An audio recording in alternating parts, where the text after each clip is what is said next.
In Tudor England, there were plenty of ways for the state to kill you. Beheading, that was for nobles, a quick, almost clean end. Hanging was for your everyday thief. Burning at the stake was for heretics, a so-called purifying fire. But for one young woman, a maidservant named Margaret Davy, King Henry VIII saved a fate so awful, so deeply terrifying, it was only used a few times in all of English history. She was to be boiled alive. What could a simple servant have possibly done to deserve such a gruesome public display? What crime was so vile that the king demanded a punishment built to imitate the torments of hell itself? The answer is a story of terror in the home, a king's paranoia, and a law born of pure fear.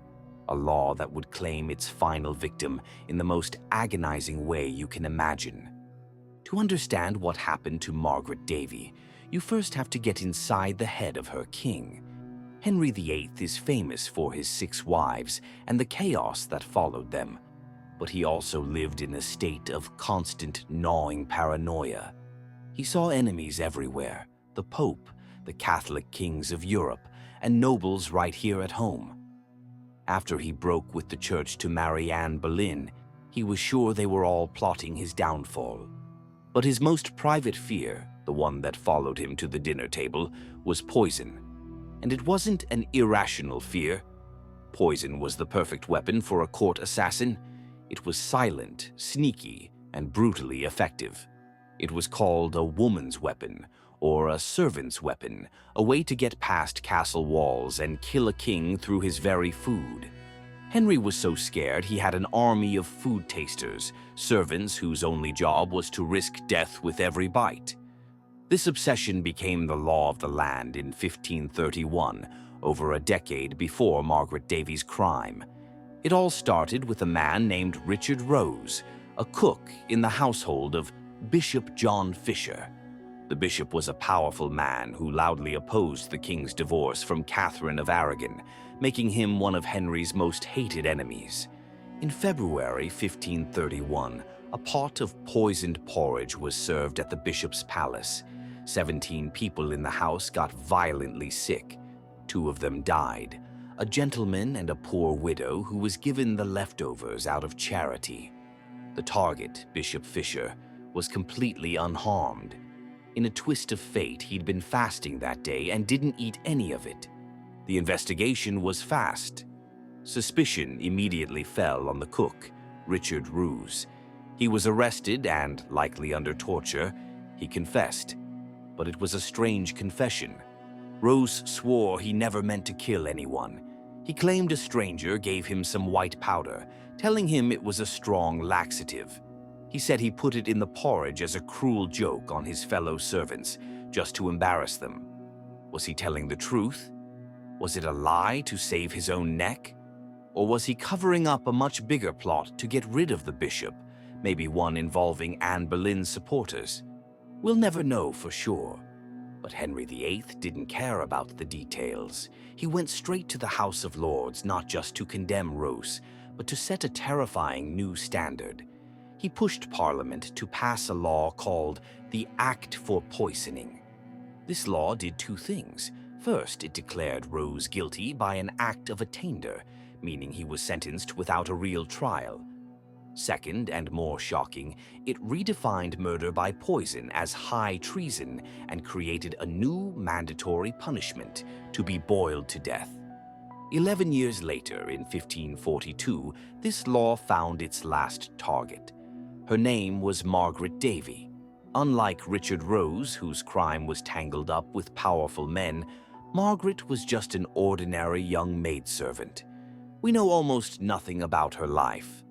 She wasn't a noblewoman whose family tree was recorded, or a courtier whose life was documented.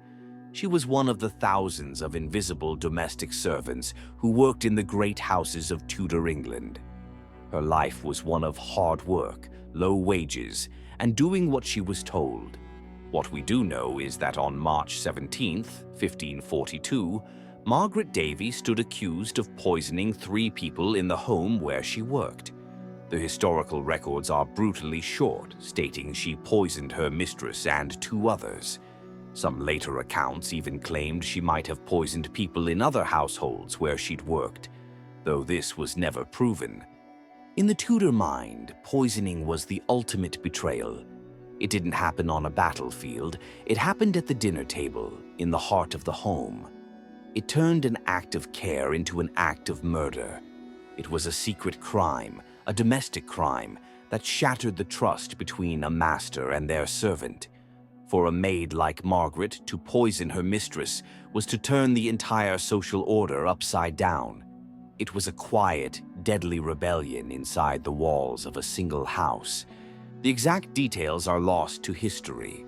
What poison did she use? Was it arsenic, the odorless, tasteless inheritance powder that was a favorite of assassins?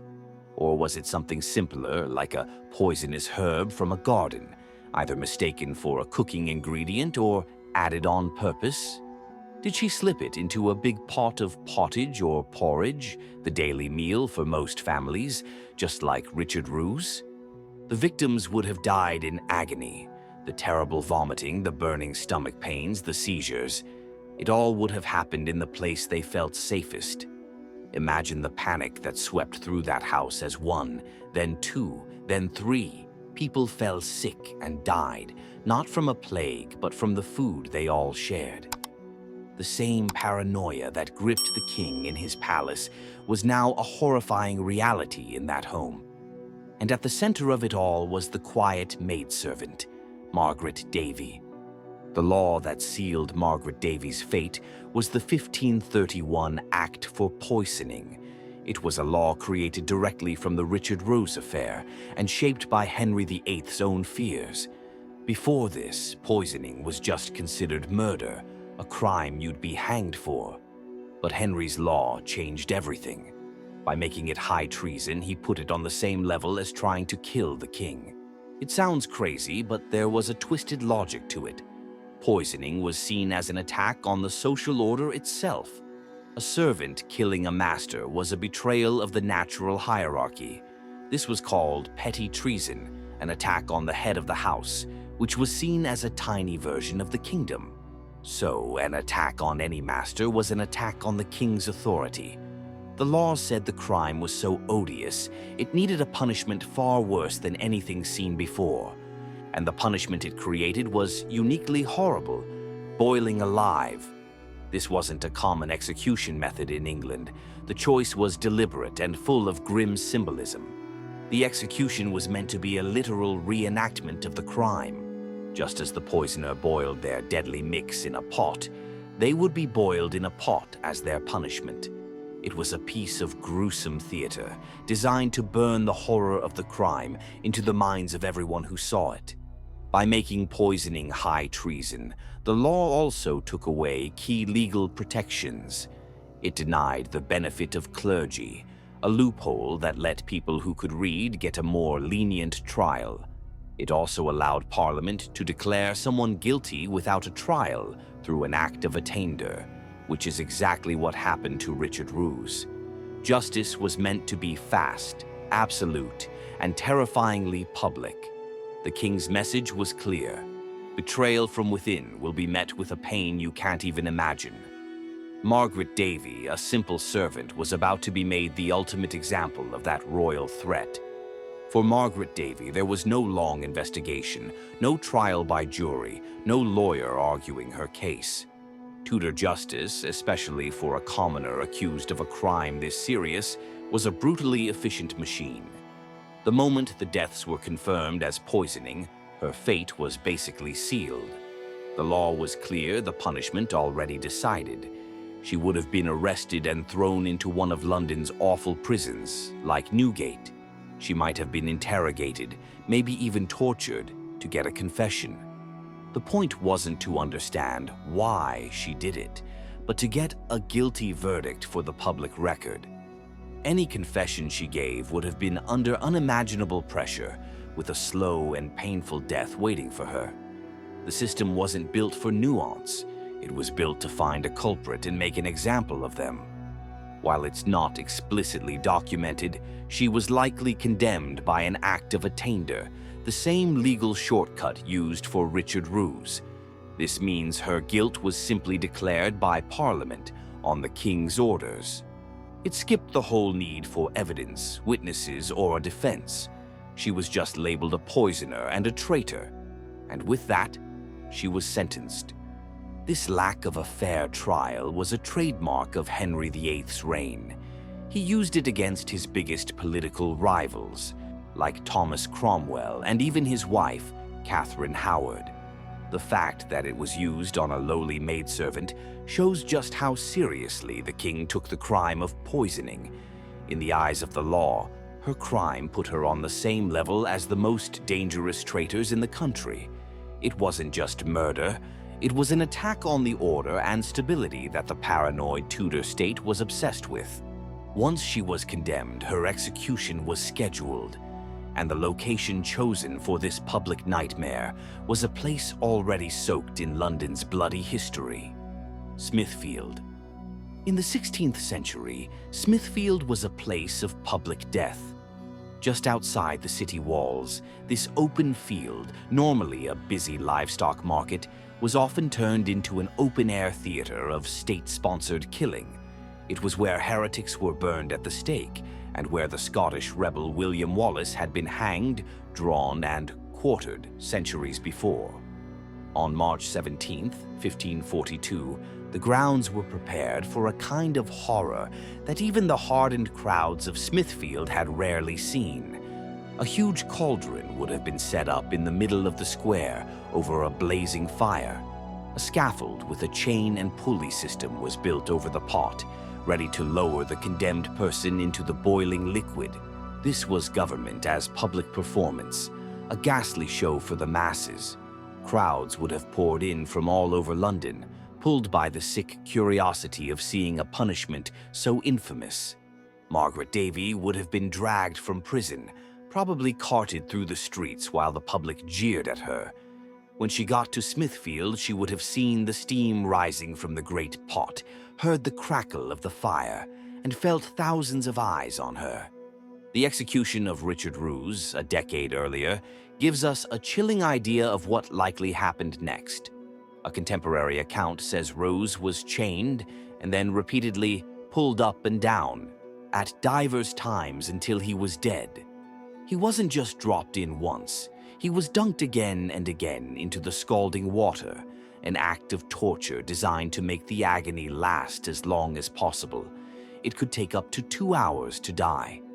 One person who watched Rous's execution wrote that he roared mighty loud, and that the sight was so appalling that divers women who were big with child did feel sick and were carried away half dead. For Margaret, the experience would have been beyond imagination. The first dip into the water would have been pure, searing pain as the liquid burned her skin. As she was raised and lowered, her flesh would have literally cooked. The pain would have been absolute until her nerves were finally destroyed. She would have been conscious for much of it, until the shock, the pain, and the damage to her organs finally killed her. When the screaming stopped, her body would have been left in the pot, a final grim monument to the king's justice. After such a horrific event, one question hangs in the air, a question the cold historical records never answer. Why did she do it? What could possibly drive a young woman to commit a crime so awful that it led to one of the most brutal executions in English history? The records that condemn her say nothing about her motive, leaving us only to speculate. Was it simple revenge? Life for a servant in Tudor England was tough and uncertain. A maid could be verbally abused, beaten, or sexually assaulted with no way to fight back. Maybe Margaret suffered some terrible cruelty from her mistress. The poisoning could have been a desperate act of a powerless person seeking payback in the only way she could. Could it have been for money? Maybe she thought she'd inherit something, or that her mistress's death would somehow better her life. This seems unlikely. A maid had almost no chance to move up in the world, and a crime like this was almost certain to be discovered. The risk was huge, and the reward was tiny? Or was it something more complicated, a sign of severe mental distress? In a world with no concept of mental health care, someone suffering from a personality disorder would have just been seen as evil. Was Margaret a cold, calculating killer, as the unsubstantiated rumors of her poisoning multiple households might suggest? Or was she a deeply troubled young woman, pushed to a breaking point by things we'll never know? We also have to consider that, like Richard Roos, maybe she never meant to kill anyone. Perhaps she only wanted to make her employers sick using an herb she thought was harmless. A mistake in the dose could have turned a cruel prank into a triple murder. But with 3 dead, this theory feels less likely. In the end, the silence of history is deafening. Margaret Davy exists as a name, a crime, and a punishment. Her personal story, her voice, her reasons, all of it was boiled away in that cauldron at Smithfield. She's remembered not for who she was, but for the horrifying way she died. The why is her final, unbreakable secret. Margaret Davy's horrifying execution on March 17, 1542, was the end of an era. She was the last person known to be publicly boiled to death in England. The law that condemned her, the Acte for Poysoning, didn't last much longer than the king who created it. When Henry VIII died in 1547, his young son, Edward VI, took the throne. Edward's government, led by Protestant reformers, wanted to move away from the worst brutalities of his father's reign. One of the first things they did was repeal Henry's harshest treason laws, including the 1531 Acte for Poisoning. The punishment of boiling alive was officially thrown out, considered too barbaric even for the 16th century. Poisoning went back to being a felony, punished by hanging. The legacy of this short-lived, awful law gives us a chilling look into the mind of Henry VIII. It shows a king so consumed by fear and so certain of his own power that he could invent a new form of execution just to make a symbolic point. The cases of Richard Roos and Margaret Davy are the grim bookends to this bizarre chapter in English law. Roos's case created the law. Davy's was its final, gruesome act.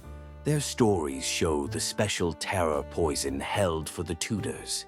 It was a crime that slipped past all physical defenses and attacked the very heart of social trust. The brutal punishment of boiling was designed to be the ultimate warning, a show so shocking it would stop anyone from ever thinking of such a betrayal. For Margaret Davy, that warning became her reality. Her name is now a footnote in Tudor history, a symbol of how twisted justice could become under a paranoid king. She is, and always will be, the girl who was boiled alive by royal order. Stories like Margaret Davy's are a powerful reminder of how different the world used to be, and how the powerful can bend justice to fit their own fears. If you found this look into the darker side of history fascinating, please subscribe and hit the like button. And let us know what you think in the comments. What do you believe really drove Margaret to commit such a desperate act? The case of Margaret Davy is more than just a spooky story from the past. It's a vivid example of how power, fear, and law can combine to create unimaginable cruelty. A young servant girl, whose life was probably one of quiet hardship, committed a crime for reasons we can only guess at. In doing so, she fell into the hands of a law created by one of England's most powerful and paranoid kings. Her punishment wasn't just death. It was a carefully staged spectacle of agony, a symbolic act meant to terrorize a nation into submission. She was the last person in England to suffer this fate, the final victim of a law that was seen as too brutal even for its own time. Her story forces us to look past the grand stories of kings and queens and into the shadows, where the lives of ordinary people could be snuffed out in the most extraordinary and terrible ways. She remains a ghost in the historical record, a testament to the fact that the scariest monsters aren't from fiction, but are the ones created by the very systems meant to protect us.